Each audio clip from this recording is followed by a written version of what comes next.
Olá, meu nome é Luana Passos, eu sou professora de Sociologia e na aula de hoje a gente vai falar um pouquinho sobre democracia e participação juvenil.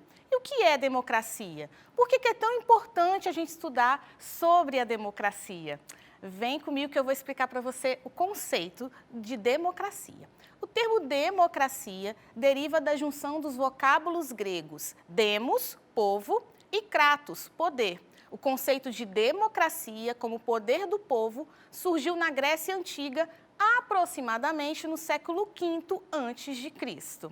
Então, gente, quando a gente fala de democracia, a gente pode falar de diferentes significados para essa palavra, sempre entendendo que ao longo da história, essa democracia vai depender do contexto, da forma como aquela sociedade está estruturada. Em algumas sociedades, por exemplo, a ideia de democracia diz respeito à esfera política, se você pode votar ou ser votado, por exemplo. Em outras, aplica-se também a outras áreas da vida, como a questão econômica, social, cultural. A democracia não foi o sistema predominante na história.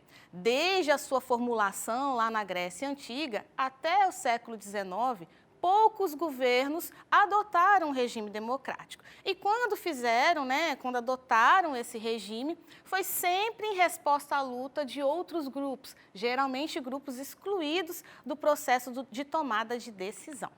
Então, vem comigo que eu vou mostrar para vocês, como a gente falou, que surgiu na Grécia, né? Aí nós temos uma imagem que mostra a Ágora Ateniense, que é o símbolo da democracia grega. Esse lugar, né, chamado Acrópole, né, onde os cidadãos se reuniam para tomar as decisões sobre a cidade, atuando politicamente de forma direta, sem representantes ou governantes. Então, gente, na democracia grega, a gente tinha aqueles que eram considerados cidadãos. Não era toda a população que era considerada cidadã, isso é importante da gente dizer. E aí, quem era considerado cidadão, que eram os homens com posses, eles se reuniam nesse espaço para deliberar sobre as questões da cidade. Então, essa primeira noção de democracia surge neste contexto, né? No caso grego, era nesse espaço que nós temos. Mas, ao longo do tempo, a democracia ela foi se apresentando de diferentes formas, não apenas dessa forma que foi apresentado aí na democracia grega. Ela foi apresentada de outras maneiras. Vamos dar uma olhadinha nesses conceitos de democracia? Então, aí para vocês, nós temos 3 tipos de democracia. A democracia direta, então, neste modelo, todos os cidadãos devem intervir diretamente nas questões públicas. O conceito de cidadão está associado à participação, pois cada cidadão interfere diretamente nos interesses do Estado. Na prática, o exercício da democracia direta consiste na discussão, sem intermediários, das principais questões de interesse comum. Então, gente, na democracia direta, a gente tem a participação direta dos cidadãos, né? Mas pensa bem, será que a gente consegue fazer essa participação direta, sem nenhum intermediário, em sociedades tão grandes como as nossas? Então, começa a ter uma necessidade de outros mecanismos, de outras formas de participação política. Então, nós vamos agora para o nosso segundo tipo de democracia, que é a democracia representativa. Então, na democracia representativa, o modelo se caracteriza pela representação política. As deliberações coletivas não são tomadas diretamente pelos cidadãos, mas por pessoas eleitas para tal finalidade. Representantes políticos, como, por exemplo, os prefeitos, o presidente, governadores, deputados, senadores e vereadores. A participação dos cidadãos é indireta, periódica, formal e se expressa por meio das instituições eleitorais. Então, quando a gente vota, quando a gente escolhe o nosso representante, a gente está escolhendo aquelas pessoas que, na prática, vão deliberar, vão decidir por nós no processo democrático. É claro que essa representatividade tem certos limites e, muitas vezes, algumas decisões, algumas coisas ficam precisando de uma maior participação dos cidadãos. Então, nesse sentido, com a evolução, né, da questão democrática, a gente também começa a propor um outro tipo de democracia, que é a democracia participativa. Então, na democracia participativa, ela surgiu como uma forma de superação das deficiências do sistema representativo, que, em muitos casos, mostrou-se incapaz de garantir os interesses da maioria dos cidadãos. Visa ampliar a participação social nos assuntos públicos e reduzir a distância entre representantes e representados. Baseia-se na articulação de grupos sociais em rede que, por meio de reuniões, discutem e votam propostas que orientam as ações governamentais. Então, alguns exemplos dessa democracia participativa, a gente pode falar do orçamento participativo, a gente pode falar das associações de bairros, dos conselhos. Então, a gente começa a criar determinados mecanismos, maneiras de uma maior participação, mesmo que a gente tenha os representantes, né, nos cargos políticos, os cidadãos participarem dessas decisões, demandarem coisas para esses representantes. Seria, então, a democracia participativa. Então, na Idade Moderna, a partir do século XVI, surge também uma ideia. Quando a gente está falando de democracia, a gente está falando não apenas dessa questão da participação, mas a gente está falando também dos conjuntos de ideias que fomentaram, né, que possibilitaram essa discussão, essa necessidade de uma maneira diferente de lidar com as questões públicas. Então, no nosso caso, a partir do século XVI, surge uma ideia que começa a ganhar muita força, que é de autonomia do indivíduo, que deu origem ao individualismo e ao liberalismo político. Então, a concepção de democracia atualmente, né, é um perfil bastante diferente daquele desenvolvido na Grécia Antiga. Antes, a democracia estava relacionada, nesse contexto grego, à ideia de igualdade. A partir dessas ideias liberais, a gente tem uma versão moderna da democracia e passa a vincular, então, a democracia à ideia de liberdade. Então, antes a gente estava mais voltado para a igualdade e agora para a liberdade. Então, as ideias liberais, o principal dilema político das ideias liberais é da questão do limite do poder do soberano e da ampliação das liberdades individuais, como, por exemplo, o direito à propriedade e o direito de se defender judicialmente. Então, e hoje em dia, né, apesar de toda essa influência liberal que nós temos no pensamento democrático, a gente também tem dois conceitos principais com relação à democracia. Aquele que defende essas ideias ainda liberais e aquele que critica essas ideias liberais. Então, para a gente poder falar um pouquinho mais desse conceito, né, de democracia, vamos trazer outros autores. São o Thomas Hobbes, o John Locke e o Rousseau. Então, para esses autores, a democracia ela faz parte da Constituição do Estado moderno. Então, por exemplo, Thomas Hobbes, ele vai falar que os homens, quando em estado de natureza, quando não tem ninguém ali vigiando eles, tendem a agir pela força e pela violência para conseguir o que desejam, o que acaba provocando a guerra de todos contra todos.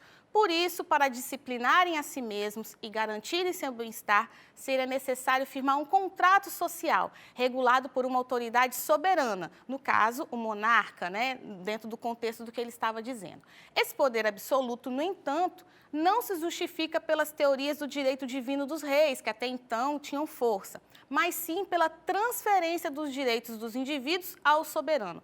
É em nome desse contrato social que o poder deve ser exercido, e não para a realização da vontade pessoal do governante. Então, gente, esses três autores que eu estou apresentando para vocês aqui são chamados contratualistas. Eles vão dizer o seguinte: por que o Estado existe? Por que existe alguém liderando? Porque os homens, no seu estado de natureza, sem esse estado, sem essa entidade, não vai dar muito certo. Então, em determinado momento, eles cedem um pouco dessa liberdade, eles dão um pouco dessa liderança para outro, para garantir outras liberdades. Então, é como se eu estivesse cedendo um pouquinho, mas para garantir outros direitos. Mas, até então, esse direito, esse Estado, esse soberano, esse poder que ele tinha vinha de Deus, era divino. E nessas ideias liberais, do iluminismo e desses autores, é mais voltado para a questão do homem, dos homens terem permitido que esse Estado os liderasse. Então, vamos continuar vendo os autores. Vem comigo. O John Locke, por exemplo, ele vai falar que o poder soberano deve permanecer nas mãos dos cidadãos, que são os melhores juízes de seus próprios interesses. Cabe ao governante retribuir a delegação de poderes, garantindo a todos os direitos individuais, segurança jurídica e propriedade privada. Para Locke, o princípio da maioria é fundamental para o funcionamento das instituições políticas democráticas e das leis. Devem valer para todos. Por isso, a elaboração das leis deve estar a cargo de representantes escolhidos pelo povo, que exerceriam o papel de legisladores no interesse da maioria. O regime político proposto por Locke é, portanto, uma democracia representativa. Então, nós vimos aí o Hobbes falando da monarquia, mas a partir, desse contrato social e não a partir do poder divino, e o John Locke já falando na representatividade, na democracia representativa. E o Rousseau, como é que ele vai falar dessa questão do poder do Estado? Ele vai falar o seguinte: a desigualdade causada pela existência da propriedade privada seria a causadora de todos os males que assolam o ser humano. Diante disso, em um contrato social que visasse melhor convivência entre os indivíduos, seria preciso definir a questão da igualdade e do comprometimento entre todos. Se a vontade individual é particular, a do cidadão, que vive em sociedade e tem consciência disso, deve ser coletiva, devendo haver interesse no bem comum. A participação política é, então, ato de deliberação pública, que organiza a vontade geral e traduz os elementos comuns a todas as vontades individuais. Este seria, portanto, o núcleo do conceito de democracia. Então, o autor afirma que a democracia só pode existir se for diretamente exercida pelos cidadãos, sem representação política, pois a vontade geral não pode ser representada, mas exercida diretamente. Então, a gente percebe que eles têm divergências sobre o tipo de Estado, de como essa democracia vai ser, mas todos eles vão falar desse poder vindo das pessoas e não de um poder divino, como era até então entendido na sociedade. Então, a partir dessas ideias desses autores, nós também vamos ter outros autores. Essas ideias, elas são influenciadas pelas condições da época, pelo contexto social, pela questão cultural e influenciaram também a cultura, o poder, os governos e tudo mais. Então, essas ideias, elas influenciam e foram influenciadas pela sociedade. E, ao longo do tempo, a gente vai desenvolvendo uma série de outros questionamentos sobre se é democracia, se não é. E aí, a gente vai chegar também em outro autor, que é o Montesquieu, que ele vai falar sobre os 3 poderes. Ele vai falar o seguinte, partindo do princípio que era necessário um controle externo para que os sistemas políticos funcionassem bem, ele defendeu, então, a criação de regras para que esse Estado tivesse limites.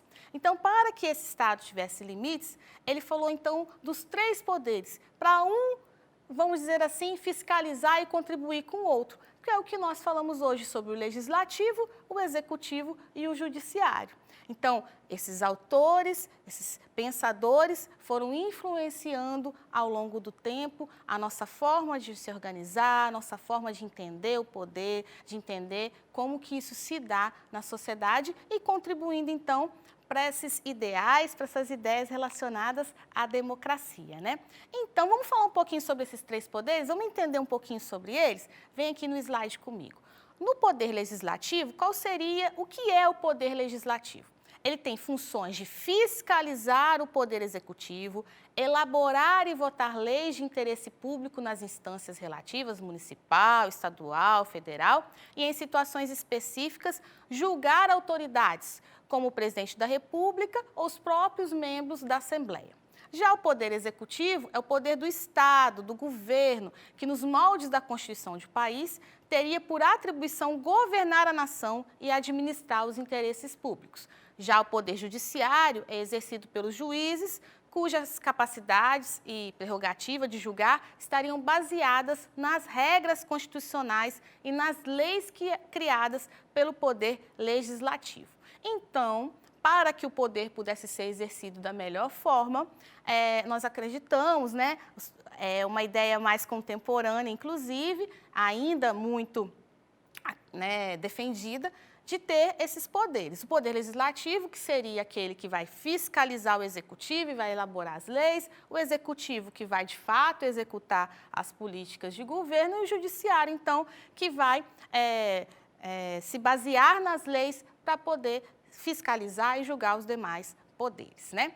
Então, gente, será que a gente só tem esse tipo de entendimento? Será que esse entendimento liberal é o único que aconteceu ao longo do tempo, no contexto histórico? É claro que não. A gente tem uma série de pensadores, inclusive, que vão criticar essas ideias liberais. Um dos mais citados é o Karl Marx, né? E ele vai falar um pouquinho sobre essa questão da democracia no sistema capitalista. Ele vai criticar um pouco, ele vai achar que é inviável um governo democrático na sociedade capitalista, porque, na verdade, essa democracia liberal, essa forma de poder no capitalismo, vai fazer com que, na verdade, o capital governe e vai, de certa forma, contribuir para o que ele está falando sobre a luta de classes. Então, gente, no século XIX, a teoria democrática ela começa a ser desenvolvida a partir do confronto entre, pelo menos, duas expressivas doutrinas políticas, o liberalismo e o socialismo. E aí, pessoal, o que vai acontecer? O liberalismo ele vai defender a limitação dos poderes governamentais, a proteção dos direitos econômicos, políticos, religiosos, intelectuais. Então, para os liberais, a liberdade depende da menor interferência possível do Estado. O Estado ele vai garantir a liberdade e a propriedade. Já para a doutrina socialista, o sufrágio universal, que é um valor tão defendido na doutrina liberal, é apenas o início do processo de democratização do Estado, enquanto que para o liberalismo é o seu ponto de chegada, né?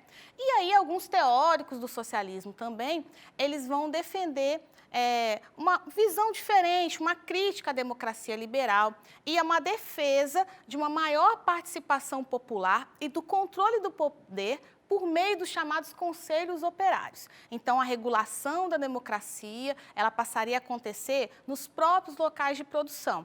Então, essas teorias, essas ideias vão influenciar decisivamente nos sindicatos, nos movimentos políticos e sociais, nos partidos. E hoje em dia a gente vai ter, então, ainda influenciando os partidos, as opiniões políticas, as formas de enxergar o poder, principalmente essas duas vertentes, né? O liberalismo e o socialismo, né? Vamos ver agora uma charge para a gente falar um pouquinho sobre essa questão da democracia. Essa é a Mafalda, ela está lendo um dicionário e ela vai ler sobre o vocábulo democracia. Ela vai falar aquilo que nós lemos no início, né? Que a democracia é do grego demos, povo, e kratos, né? Autoridade. Então, um governo que o povo exerce a soberania. E ela começa a rir e não para mais de rir. Por que será que ela está rindo tanto? Por que ela achou tão engraçado, ela achou tão irônico essa questão da democracia? É claro que tudo isso que eu falei vai influenciar na prática as nossas democracias, os nossos governos, a forma como a gente vai lidar com a participação política, mas muitas das coisas estão na lei, estão formais, mas na prática, na vida real, elas não acontecem, pelo menos não acontecem como deveriam acontecer. Por isso que é tão importante a participação da sociedade, dos movimentos sociais, a luta pela participação popular, para que a gente possa, de fato, exercer os nossos direitos democráticos. E um dos grupos que mais exerce, que mais influencia nessas questões é, sem dúvida, você, jovem. Então, qual é a importância de você, jovem, saber o que é isso tudo que eu falei, de participar da democracia, de ser protagonista no processo democrático? Vamos falar um pouquinho sobre isso? O que é ser esse protagonista? O que é ser um protagonista jovem? Então, eu trouxe aqui para vocês um site muito interessante, existem vários institutos, lugares, grupos que falam sobre isso, e nesse site eu achei bem legal o conceito de protagonismo que eles trouxeram. Então, deixei aí para vocês pesquisarem, que tem coisas bem interessantes. E aí, o que eles vão falar? Eles vão falar da importância da participação da juventude na política. O que é esse protagonismo jovem na política? É quando os jovens eles têm a oportunidade de participar ativamente da sociedade. É quando o jovem participa de projetos sociais, é quando o jovem se posiciona em questões políticas, é quando os jovens atuam em causas úteis para eles e para a sociedade. É quando, de fato, você sabe o que você está fazendo, conhece a democracia, os seus direitos e luta por eles. Então, protagonismo juvenil é super importante para que a gente possa garantir a nossa democracia da melhor forma possível, né? E como que isso vai aparecer no Enem, você que está estudando para o Enem? Será que esse assunto aparece no Enem? Vamos dar uma olhadinha numa questão do Enem? Então, no Enem de 2012, vai aparecer bem assim. É verdade que nas democracias o povo parece fazer o que quer, mas a liberdade política não consiste nisso. Deve-se ter sempre presente em mente o que é independência e o que é liberdade. A liberdade é o direito de fazer tudo o que as leis permitem. Se um cidadão pudesse fazer tudo o que elas proíbem, não teria mais liberdade, porque os outros também teriam tal poder. Então, esse trecho é de Montesquieu. Então, você já estudou comigo sobre Montesquieu, a gente já viu na aula de hoje sobre Montesquieu, sobre a questão dos 3 poderes, estão lembrados? E aí, será que ele quis dizer com isso? Então, o nosso enunciado da nossa questão está falando bem assim. A característica de democracia ressaltada por Montesquieu diz respeito. Então, vamos para as alternativas da nossa questão. Na letra A, está falando o seguinte: ao status de cidadania que o indivíduo adquire ao tomar as decisões por si mesmo? Será que ele pode tomar essas decisões sozinho, sem pensar nas leis, nos demais? Vamos ver. Na letra B, ao condicionamento da liberdade dos cidadãos à conformidade das leis, acho que é exatamente o que estava falando, mas vamos comparar com as demais alternativas. Na letra C, a possibilidade de o cidadão participar no poder e, nesse caso, livre da submissão às leis, está falando o contrário da B, não é mesmo? Vamos para a letra D. Ao livre arbítrio do cidadão em relação àquilo que é proibido, desde que ciente das consequências. Será que o cidadão, a partir do texto do autor, pode fazer o que é proibido? Acho que não. E na letra E, ao direito do cidadão exercer sua vontade de acordo com seus valores pessoais. E é exatamente sobre isso que o Montesquieu está falando, de que não é isso, né? Na verdade, ele está falando assim, ó, o cidadão ele não tem o direito de fazer o que ele quer, o que ele bem entender a partir de si mesmo. Ele tem que se condicionar às leis. Vamos voltar no texto de apoio para ter certeza? Ele vai falar no finalzinho assim, ó, a liberdade é o direito de fazer tudo o que as leis permitem. Então, o tempo todo, Montesquieu está defendendo que a liberdade dos cidadãos, elas têm que estar de acordo com a lei, com o que a lei permite. Então, a alternativa correta para essa questão é a alternativa B. Então, pessoal, espero que vocês tenham gostado, tenham entendido as coisas que nós falamos hoje. Foi só uma pequena parte de toda a teoria, de tudo que a gente poderia falar sobre democracia, para vocês terem um primeiro contato, uma noção sobre isso. E aí eu convido você a ser protagonista, a continuar estudando sobre isso, para você entender cada vez mais. Então, muito obrigado por você ter assistido até aqui. Espero que você possa estar conosco nas próximas aulas. Até lá!